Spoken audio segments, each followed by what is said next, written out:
En la siguiente presentación continuaremos con el módulo de energías renovables no convencionales aplicada al riego. En esta ocasión estaremos revisando el recurso energético solar.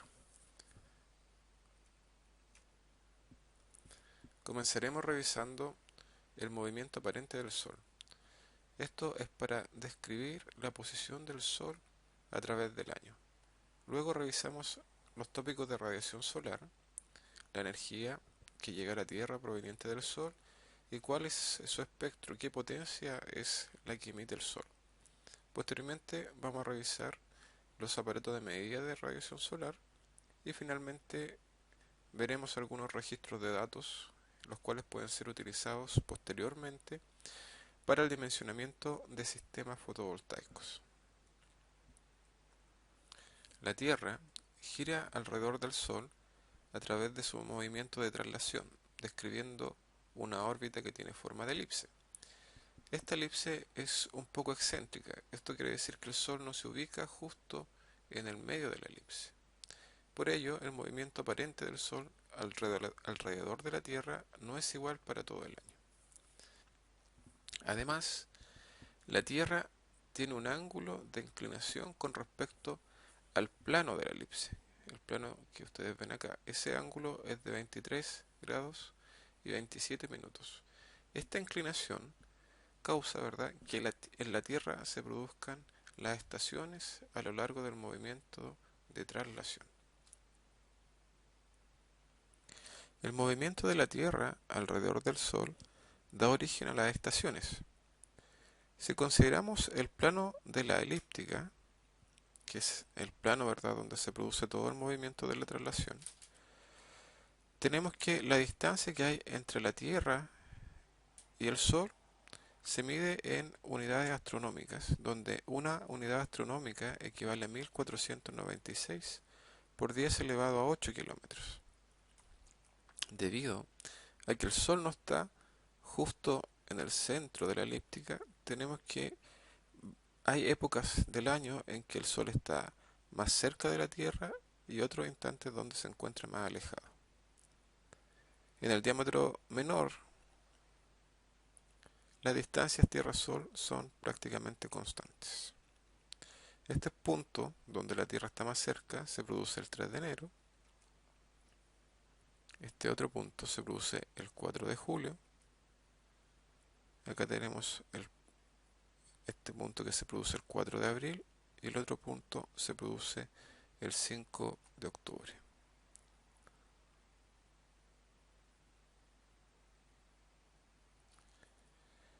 La Tierra tiene un ángulo de inclinación con respecto a su eje de rotación. Ese ángulo es de 23,27 grados. Esto hace que el plano que corta a la Tierra en la línea del ecuador, es decir, que divide a la Tierra en dos, también tiene un ángulo de 23 grados y 27 minutos con respecto al plano de la elíptica. Este ángulo de inclinación causa que hayan zonas en la Tierra que sean más iluminadas que otras. Si se fijan acá, tenemos que el Sol ilumina justo la mitad de la Tierra, pero al tener este ángulo de inclinación, hay zonas que al girar la Tierra en su movimiento de rotación, ¿verdad?, van a estar prácticamente siempre iluminadas, nunca va a ser de noche. Esas son las zonas muy cercanas a los polos, mientras que hay zonas que van a permanecer en la oscuridad. En este punto se produce el solsticio de invierno. El solsticio de invierno en el hemisferio sur corresponde a cuando el día tiene la menor duración y se produce también la noche más larga.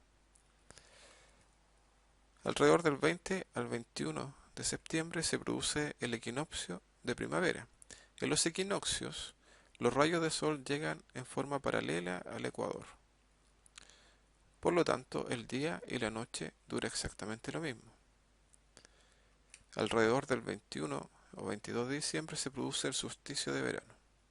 El solsticio de verano en el hemisferio sur se caracteriza porque el día tiene su duración máxima con respecto a la noche.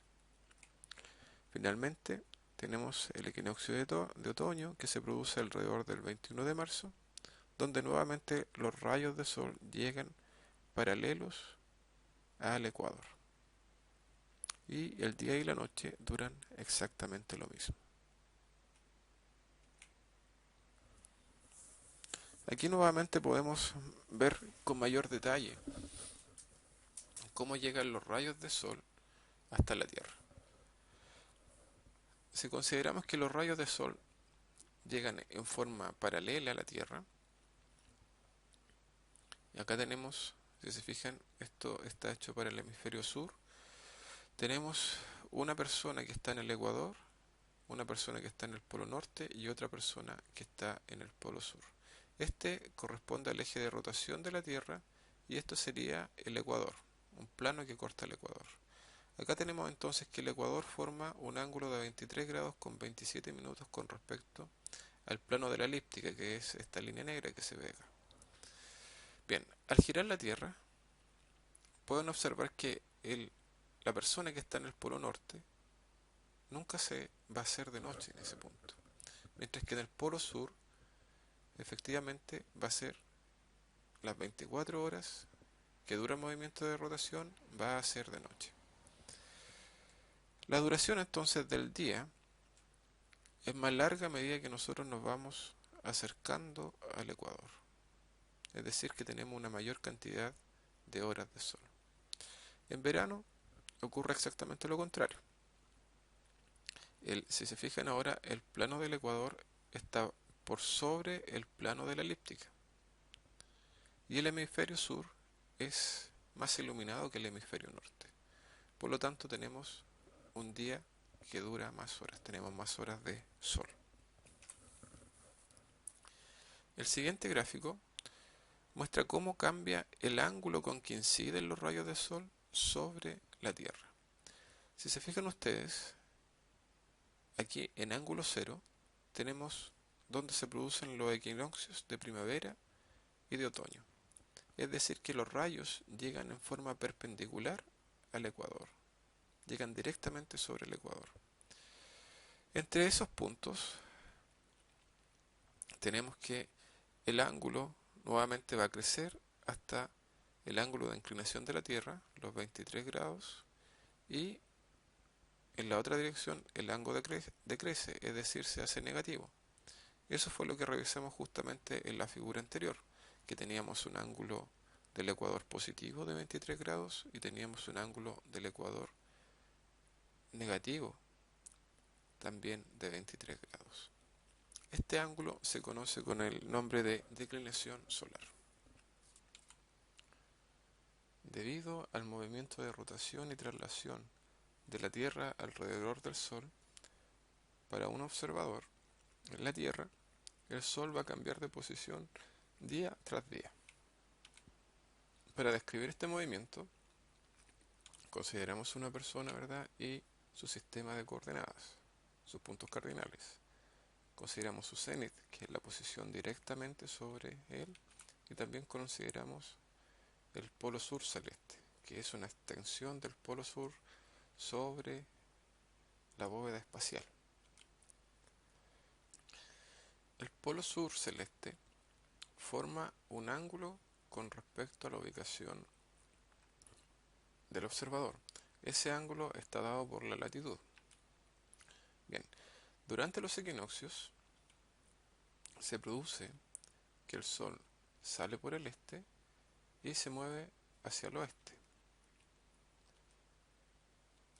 Y obsérvese que sale justo donde se ubica el este y se pone justo donde está el oeste, describiendo esta curva. Eso ocurre, ¿verdad?, cuando el Sol se encuentra justo en el ecuador celeste. Durante los solsticios de verano, el Sol, durante el solsticio de verano, se produce un ascenso del Sol. Ese ascenso hace que el Sol salga al sur del este y se vaya moviendo paulatinamente, ¿verdad?, hacia el oeste. Y al momento de esconderse, se pone también al sur del oeste. Esto hace que la trayectoria, ¿verdad?, sea más larga que los equinoccios y por lo tanto tenemos una mayor duración del día.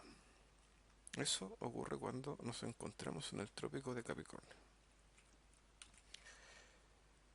El ángulo o la diferencia máxima entre el ecuador y el trópico de Capricornio está dado por la declinación máxima solar, la inclinación del eje de la Tierra, 23 grados y 27 minutos. En el solsticio de invierno ocurre lo contrario. El Sol baja y al bajarse sale al norte del este y también se pone al norte del oeste. Por lo tanto, describe una trayectoria curva de menor longitud y por lo tanto también las horas de sol son menores. Eso ocurre, ¿verdad? O su máxima posición ocurre en el trópico de Cáncer, que corresponde a la inclinación del eje terrestre, 23 grados y 27 minutos.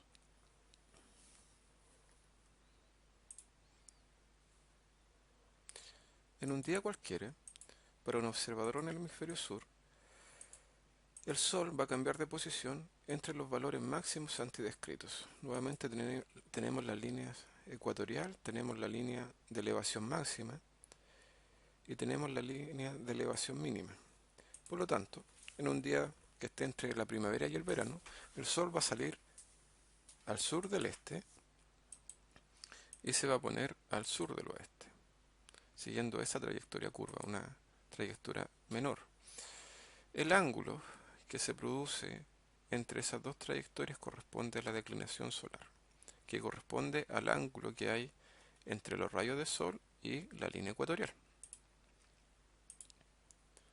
También entre la línea del ecuador, ¿verdad? Entre el plano ecuatorial y el plano donde se encuentra ubicado el observador, tenemos otro ángulo. Ese ángulo corresponde a la latitud y por lo tanto depende de dónde nos encontremos. Es decir, que si nos encontramos en el hemisferio norte, el Sol se mueve de una forma y si nos encontramos en el hemisferio sur, este se moverá de otra. Para describir en forma completa la posición del Sol, necesitamos además definir una serie de ángulos.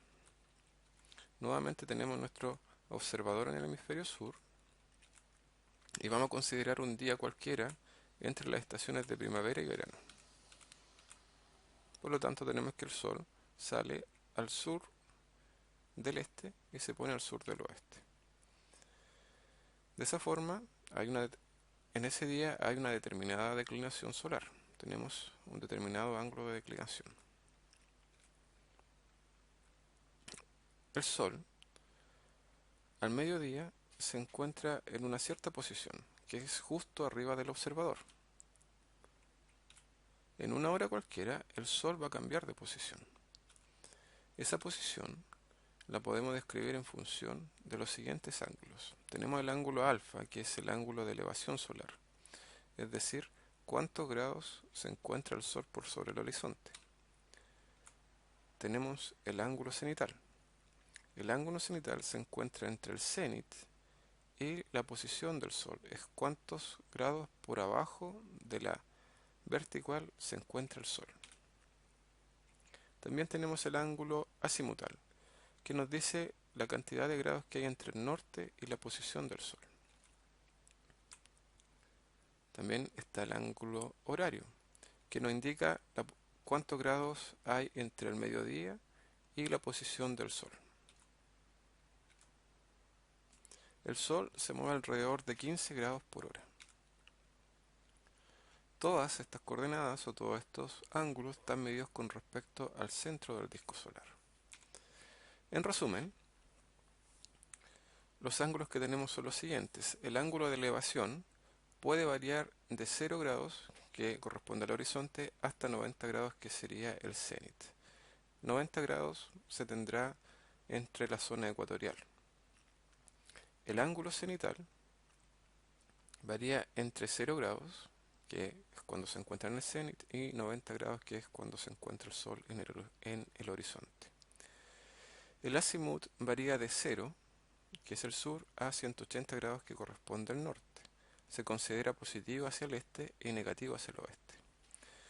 El ángulo omega, el ángulo horario, varía de 0, cuando el Sol está justo en el meridiano, es decir, justo arriba del observador. Se considera con signo positivo antes del mediodía solar y negativo después del mediodía solar. Los ángulos mencionados anteriormente dan origen a una serie de relaciones que dependen de la declinación, la latitud y el ángulo horario.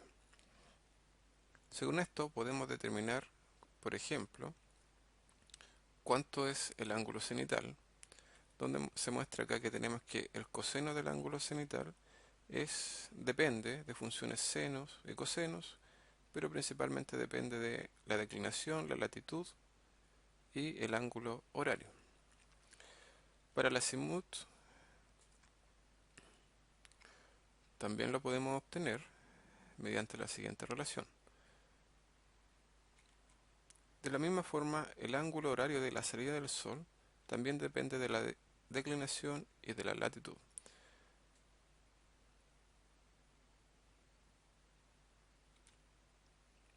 Finalmente, tenemos que la variación del ángulo horario es de 15 grados cada hora.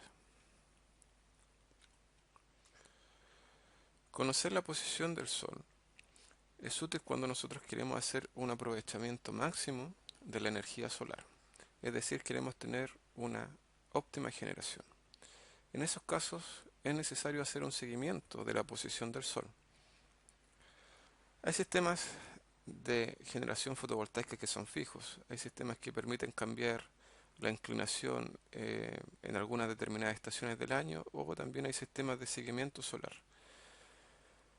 Todos estos sistemas requieren que los rayos del sol lleguen de forma perpendicular a la superficie captadora.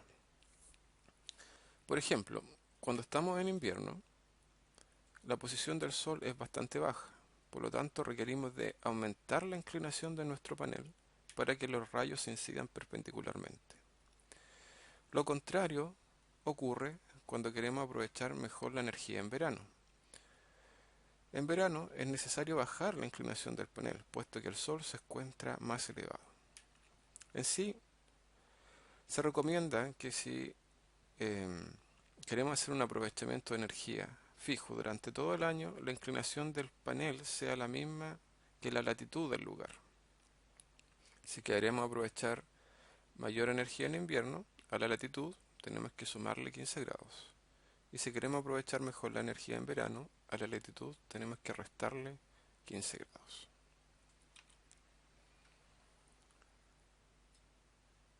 Los ángulos óptimos son los que ustedes ven acá, donde beta corresponde al ángulo de inclinación.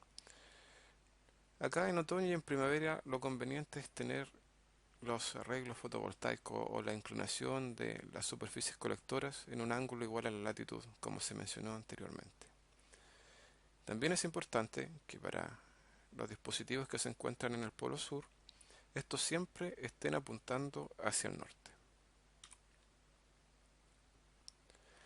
También tenemos dispositivos de seguimiento de la posición del Sol, y estos pueden ser en 1 grado o pueden ser de 2 grados de libertad. Con sistemas de seguimiento solar de 2 grados de libertad se puede aumentar hasta un 30% la generación del sistema fotovoltaico. Pero para ello se requiere de inversión en dispositivos móviles, es decir, que necesitamos de motores que sean capaces de cambiar la posición de todo el arreglo fotovoltaico.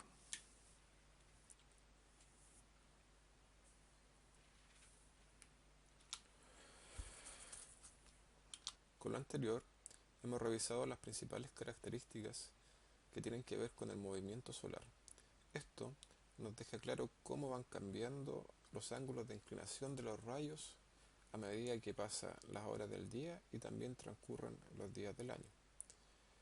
Esto dará origen posteriormente a distintas cantidades de energía en la superficie terrestre. Y ese será el tema que revisaremos en el próximo video, que está relacionado con radiación solar.